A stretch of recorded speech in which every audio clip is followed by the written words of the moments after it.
नमस्कार, मी डॉक्टर मच्छिंद्र बांगर महाराष्ट्रातील आणि देशातील हवामान परिस्थिती संदर्भात पुढील 3 दिवसाचा अंदाज देणार आहे. आणि यामध्ये आपल्याला बघायचं आहे की बंगालच्या उपसागरामध्ये तयार झालेलं वेलमार्क लो प्रेशर आता डिप्रेशनमध्ये कन्वर्ट झालेलं आहे. आणि पहिलं डिप्रेशन या मान्सूनमध्ये आपण जुलैच्या पहिल्या आठवड्यात बघतो आणि याचा किती महाराष्ट्रावर परिणाम होणार हे आपण बघणार आहोत. शिवाय त्याचा मार्ग कसा दिला आहे भारतीय हवामान खात्याने ते देखील आपण बघणार आहोत. त्यामुळे एकूणच मान्सूनच्या या सर्व घडामोडीमध्ये नेमकी काय घडतंय ते आपल्याला बघायचं आहे. या ठिकाणी आपण बघतो भारतीय हवामान खात्याकडून या सिस्टमला डिप्रेशनचा दर्जा देण्यात आला आहे. सुरुवातीला तरी ओरिसा मार्गे छत्तीसगडच्या उत्तरेकडील भागाकडे ते जाण्याची शक्यता आहे आणि त्यानंतर मध्य प्रदेशच्या ते उत्तरेकडे जाऊन पुन्हा एकदा उत्तर प्रदेशकडे सरकेल असा आपला प्राथमिक अंदाज आहे. महाराष्ट्रातील स्थिती कशी बदलते आहे ते आपण बघतो. जवळपास 75% पाऊस जो जुलैमध्ये मुंबई आणि कोकण किनारपट्टीत होतो तो संपूर्ण जुलैचा 75% पाऊस हा अवघ्या 3 दिवसामध्ये आता झालेला आहे. आपण आकडेवारीत बघूयात.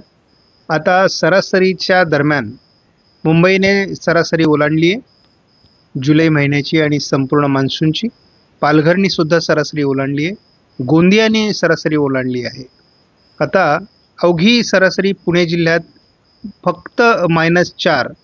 त्यानंतर रत्नागिरीमध्ये 8% सरासरी पोहोचली आहे. त्यानंतर रायगडमध्ये सरासरीच्या जवळपास पोहोचलं आहे. ठाण्यात फक्त -3 एवढीच सरासरी बाकी आहे. बुलढाण्यामध्ये सरासरी -3, अमरावतीमध्ये -3, नागपूरमध्ये -3. म्हणजे अतिशय काही महिने काठावर येऊन पोहोचलेले आहेत.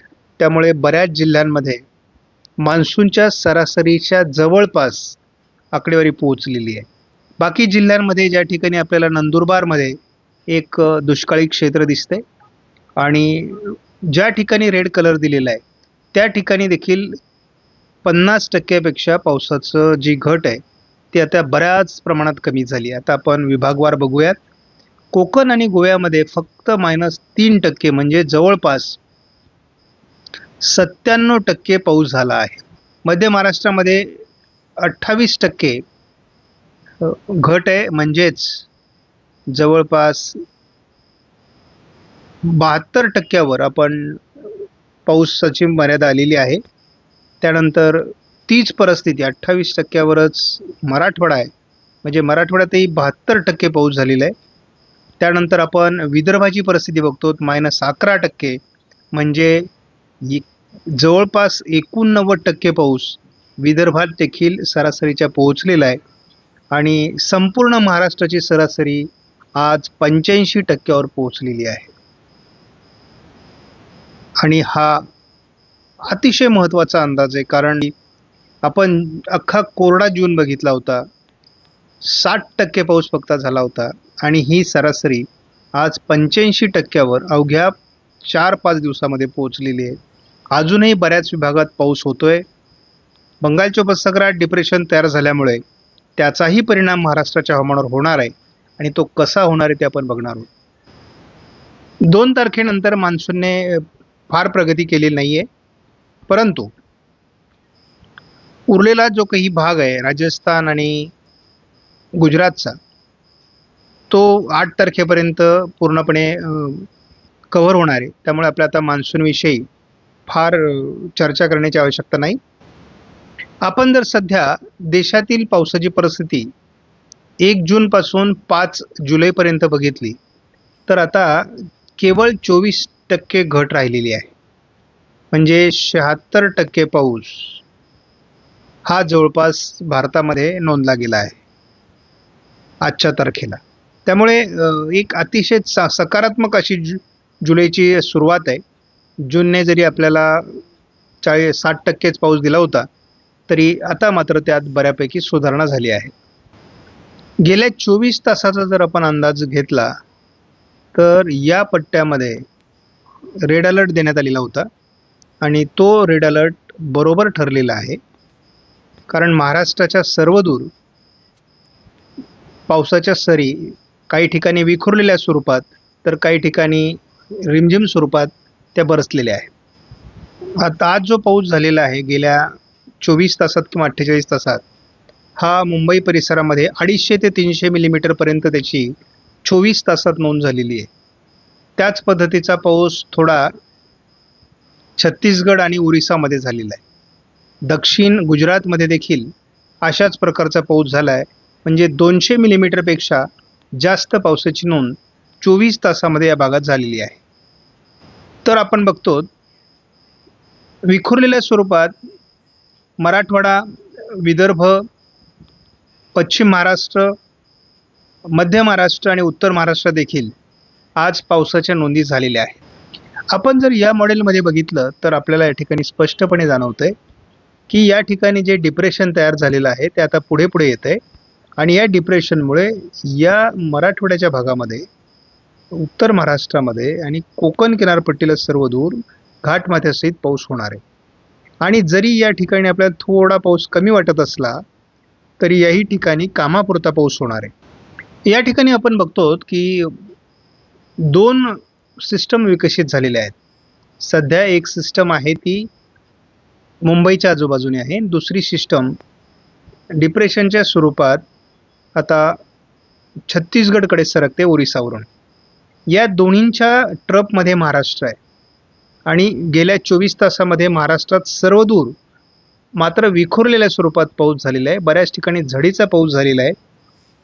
त्यामुळे संपूर्ण भारताकडे जर आपण लक्ष केंद्रित केलं तर ओरिसा, छत्तीसगड, तेलंगणा, महाराष्ट्र आणि गुजरातचा दक्षिण भाग, मध्य प्रदेशचा दक्षिण भाग याच ठिकाणी पाऊस झालेला आहे. त्यामुळे सर्व देशामध्ये महाराष्ट्राची स्थिती अतिशय चांगली आहे. काही भाग पावसाचे सुटले आहेत आणि त्याही ठिकाणी येत्या काही दिवसात या सिस्टमच्या माध्यमातून पाऊस होणं अपेक्षित आहे. हा उद्या 6 तारखेचा अंदाज आहे. मॉडेलच्या म्हणजे GFS मॉडेलच्या अंदाजानुसार बंगालच्या उपसागरापेक्षाही अरबी समुद्रातील सिस्टम अधिक प्रभावी होण्याची शक्यता आहे आणि त्याचा विदर्भासहित मराठवाड्यापर्यंत मोठा परिणाम होणार आहे. मात्र महाराष्ट्राच्या दक्षिणेकडील भागात म्हणजे लातूर, धाराशिव, नांदेड, सोलापूर आणि सांगली, कोल्हापूर पूर्व भागात थोडी पावसाची कमी असण्याची शक्यता आहे. मात्र कामापुरता पाऊस विखुरलेल्या स्वरूपात याही ठिकाणी होईल. 8 तारखेला ही वादळी प्रणाली मध्य प्रदेश आणि गुजरातच्या दरम्यान असणार आहे. त्यामुळे विदर्भ आणि थोडा दक्षिण मराठवाडा, पश्चिम महाराष्ट्रात पाऊस कमी होऊ शकतो. परंतु दरम्यान उत्तर महाराष्ट्रामध्ये म्हणजे 7 आणि 8 तारखेला अतिवृष्टी होण्याची शक्यता आहे. नद्यांना पूर येऊ शकतात शक्यता आहे. कोकण किनारपट्टीला देखील घाटमाथ्यावर पावसाची शक्यता अधिक आहे आणि जवळपास 50 ते 60 किलोमीटर प्रति तास वेगाने या दरम्यान वारे देखील वाहण्याची शक्यता आहे. बंगालच्या उपसागरात तयार झालेलं बेलमार्क लो प्रेशर आता डिप्रेशनमध्ये रूपांतरित झाले असल्याची माहिती भारतीय हवामान खात्याने जाहीर केली आहे. पण त्याचा परिणाम कुठे होणार आहे तर त्याचा परिणाम बिहारच्या काही भागामध्ये होईल, उत्तर प्रदेशच्या भागामध्ये होईल, मध्य प्रदेशमध्ये होईल, झारखंडमध्ये आणि उत्तर छत्तीसगडमध्ये होणार आहे. त्यामुळे या डिप्रेशनचा डायरेक्ट महाराष्ट्रावर परिणाम होणार नाही. मात्र या डिप्रेशननी खेचलेल्या बाष्पयुक्त वाऱ्यांमुळे अरबी समुद्राच्या किनारपट्टी भागात पावसाचं प्रमाण वाढणार आहे आणि त्यामुळे संपूर्ण कोकण किनारपट्टीत या डिप्रेशनचा प्रभाव जोपर्यंत आहे तोपर्यंत पाऊस पडणार आहे. घाटमाथ्यावर पाऊस पडणार आहे, उत्तर महाराष्ट्रात पाऊस पडणार आहे आणि मध्य महाराष्ट्रातही पावसाची शक्यता आहे. थोडं पूर्व विदर्भातील नागपूर, भंडारा, गोंदिया, चंद्रपूर, गडचिरोली या जिल्ह्यांमध्ये देखील पावसाची शक्यता 6 तारखेला आहे. 7 तारखेला हे डिप्रेशन मध्य प्रदेशकडे सरकेल म्हणजे त्याचा मार्ग आणखी पुढे सरकेल आणि त्याच दरम्यान अरबी समुद्रातून बाष्पयुक्त वारे खेचले गेल्यामुळे उत्तर महाराष्ट्र, मध्य महाराष्ट्र, विदर्भ, मराठवाड्याचा उत्तरेकडील भाग या ठिकाणी मुसळधार पावसाची शक्यता अजून कायम आहे.